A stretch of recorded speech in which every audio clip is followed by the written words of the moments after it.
Gaza जा रही activist Greta Thunberg मदद पहुंचाना चाह रही थी। जो उनका सामान था जहाज को उसको हिरासत में ले लिया गया है। ये जहाज मदद के साथ गाजा आ रहा था और उसे इजरायली कमांडोज ने जब्त कर लिया। इतवार को मेडिटेरेनियन सी में हाई वोल्टेज ड्रामा हुआ है। इस जहाज पर सवार यूरोपियन संसद की मेंबर रीमा हसन नाम की एक महिला ने कहा है कि इजरायली कमांडो ने पूरे क्रू को हाई सी एरिया में गिरफ्तार कर लिया। रीमा हसन ने कुछ तस्वीरें एक्स पर जारी की हैं जिसमें क्रू के मेंबरान को लाइफ जैकेट में देखा जा सकता है। इस तस्वीर में क्रू के मेंबर हाथ ऊपर किए हुए दिखाई दे रहे हैं। एक तस्वीर में ग्रेटा भी दिख रही है। बता दें कि 22 साल की Swedish environmental activist Greta Thunberg 1 जून 2025 को फिलिस्तीन की हिमायत में काम करने वाले संगठन फ्रीडम फ्लोटिला कोalition के जहाज मैडलीन पर सवार होकर गाजा के लिए रवाना हुई थी। ये जहाज इटली के सिसिली के कटानिया बंदरगाह से निकला था और इस ऑपरेशन को लेकर एफएफसी ने कहा क्वाडकॉप्टर जहाज को घेर रहे हैं और उस पर सफेद रंग जैसा लिक्विड छिड़क रहे हैं। टेलीकॉम सर्विस को भी नुकसान पहुंचाया जा रहा है और रेडियो पर परेशान करने वाली आवाजें आ रही हैं। उधर इजराइल के वजीर खारजा की तरफ से पोस्ट एक वीडियो में नौसेना के एक मुलाजिम को जहाज को रेडियो संदेश भेजते हुए दिखाया गया है जिसमें कहा गया है कि गाजा के तट से दूर समुद्री इलाका बंद कर दिया गया है। और इसी पर हम चर्चा करेंगे। खास मेहमान हमारे साथ जुड़ चुके हैं। मेजर जनरल राजन कोचर जी हमारे साथ जुड़ गए हैं जो कि इंटरनेशनल अफेयर एक्सपर्ट हैं। आपका बहुत इस्तकबाल है राजन कोचर जी, सलाम टीवी में। आपसे ही जानना चाहेंगे कि अब इजराइल किसी भी तरह की मदद पहुंचाने से भी रोक रहा है। गाजा में ग्रेटा थनबर्ग के जहाज को रोका गया, उन्हें हिरासत में लिया गया है। किसी तरह से इस मौजूदा हालात को हम समझे कि किसी तरह की मदद वहां पर नहीं पहुंच पा रही है।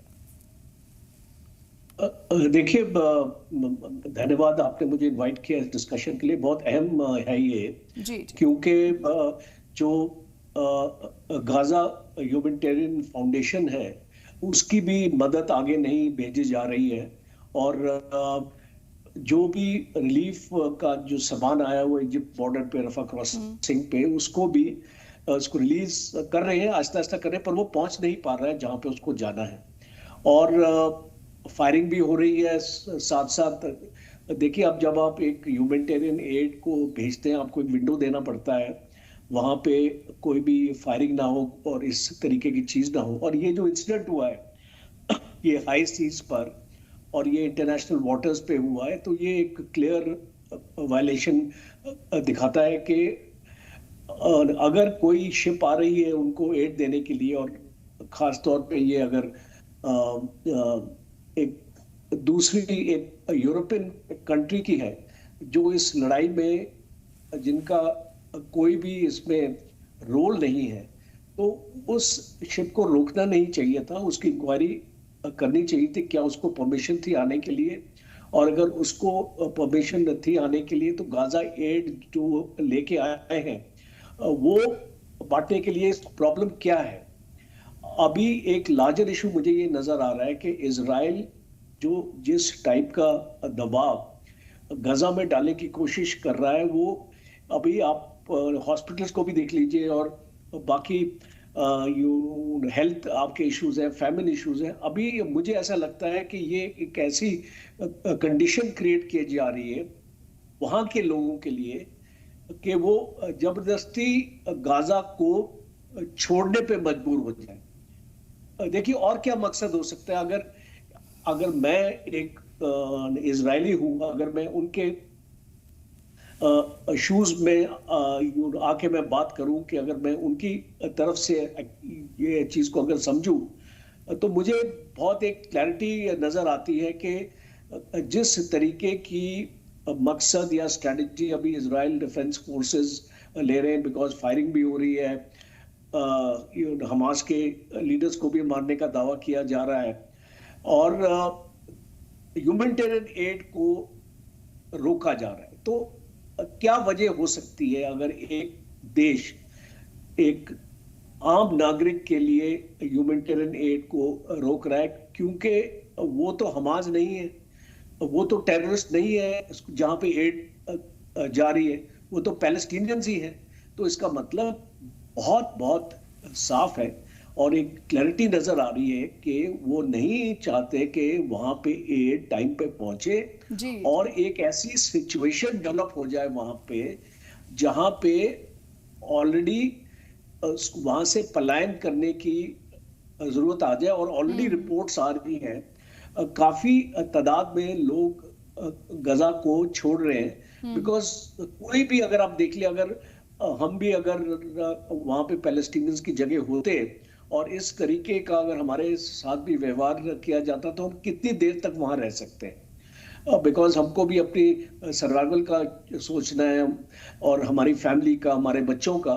तो मुझे ऐसा लगता है कि कुछ कंडीशंस ऐसी क्रिएट की जा रही है यूएस के मदद के साथ। देखिए, आपको इसको आइसोलेशन में नहीं लेना चाहिए। ये जो भी इजराइल आज कर रहा है ये पूरा यूनाइटेड स्टेट्स की सपोर्ट के साथ। और एक और इम्पॉर्टेंट इंफॉर्मेशन अभी मैं मॉर्निंग में पढ़ रहा था, इजरायली मीडिया ने रिपोर्ट करी है दैट यूनाइटेड स्टेट्स का प्लान है कि जो यूएन मिशन है साउथ लेबनान में यूनिफिल, वो अगस्त में ड्यू है रिन्यूअल के लिए और वो नहीं चाहते कि ये यूएन मिशन वहां पे रहे।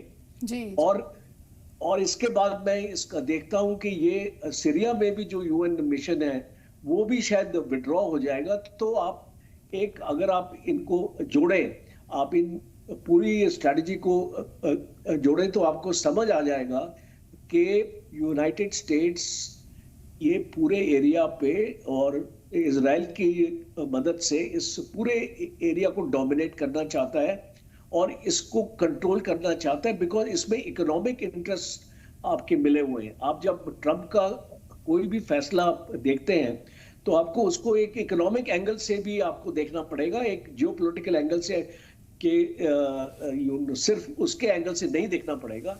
और इकोनॉमिक एंगल ये है कि जो ये कोस्ट है, ये जो मेडिटेरेनियन सी का एरिया है, ये बहुत रिच है गैस और ऑयल्स।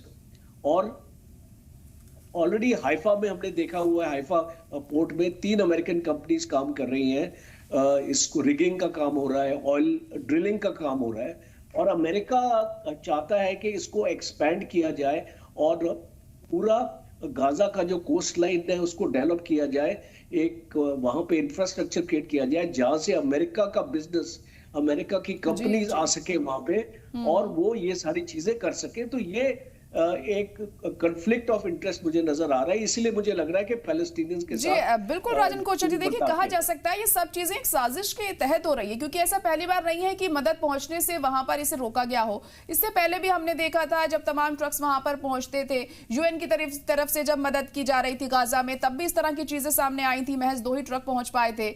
और अब फिर ये नया मामला सामने आया है। इससे कहीं ना कहीं यही समझा जा सकता है कि अमेरिका भी उस तरीके से इस लड़ाई को खत्म नहीं करवाना चाहता है जिस तरीके से वो यहां दिखाने की कोशिश कर रहा है। बिल्कुल सही। देखिए, अभी कौन इंटरफेयर कर सकता है यहाँ पे, अमेरिका और इजराइल में? आप देखिए रशिया में क्या हो रहा है, यूक्रेन में क्या हो रहा है।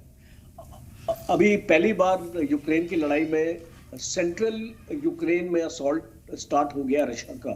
बिकॉज पहले रशिया ने अपना इस साउथ की तरफ और ईस्ट की तरफ ही अपना ध्यान दिया था, बट अभी वो सेंट्रल की तरफ जा रहे हैं। तो इसका मतलब है कि ये कॉन्फ्लिक्ट एक्सपैंड हो रहा है और प्रेसिडेंट ट्रम्प के बोलने के बावजूद एक्सपैंड हो रहा है। तो अब अगर हम मिडिल ईस्ट की बात करें तो इसमें रशिया की इन्वॉल्वमेंट इसको मुझे आती नहीं है, इसको नजर आती है, क्योंकि रशिया ऑलरेडी इन्वॉल्व है एक लड़ाई में और वो अपने रिसोर्सेज 2 जगह नहीं बांट सकता है। चाइना जो है वो उसका फोकस एरिया ही अलग है, उसको इंडो पैसिफिक का एरिया है। और जो अभी जो सीपेक में जो चल रही मामला चल रहा है, बलूचिस्तान का इशू चल रहा है, तो चाइना और अफगानिस्तान में चाइना की बहुत बड़ी इन्वॉल्वमेंट है। तो अफगानिस्तान उन एरियाज में कॉन्सेंट्रेट कर रहा है, वो मिडिल ईस्ट पे नहीं आएगा।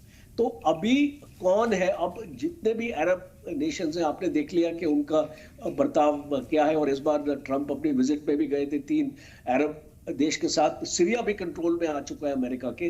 तो जब आप ये पूरे एरिया का जायजा लें तो आप देखेंगे कि कोई भी अरब देश आज पैलेस्टीनियंस के साथ नहीं खड़ा है। बिकॉज पैलेस्टीनियंस को उम्मीद थी कि एटलीस्ट ईरान या ऐसे और भी बाकी देश है वो उनके साथ खड़े रहेंगे। अभी ईरान को भी एक प्रेशर में डाल दिया अमेरिका ने न्यूक्लियर डील की वजह से, तो इसलिए ईरान भी अभी ज्यादा प्रोएक्टिव नहीं है इस रीजन में।